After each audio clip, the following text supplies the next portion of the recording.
कुर्ला येथील अपघातातील बसमधील ड्रायव्हर मागच्या खिडकीतून उडी मारून झाला होता पसार. आपण पाहत आहोत, हा व्हिडिओ व्हायरल झालेला आहे.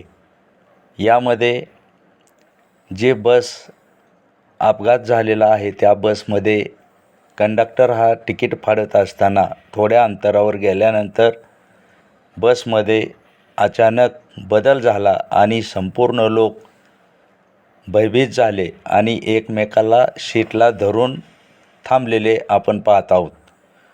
तर हा व्हिडिओ आपण ड्रायव्हर असलेला संजय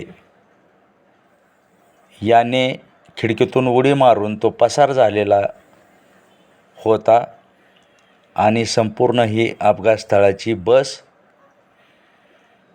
भयभीत झालेले प्रवासी होते आणि सर्व प्रवाशांनी मागच्या खिडकीतून उड्या मारून आपला जीव वाचवला होता आणि ड्रायव्हर अचानक मागच्या खिडकीमधून उडी मारून पसार झाला होता.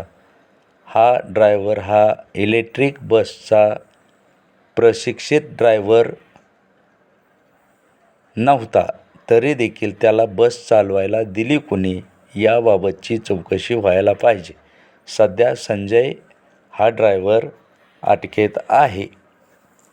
हे आपण बसमधील दृश्य पाहूयात. बसमध्ये काय काय हालचाल होत आहेत ते. लास्टला जोर देतात जास्त.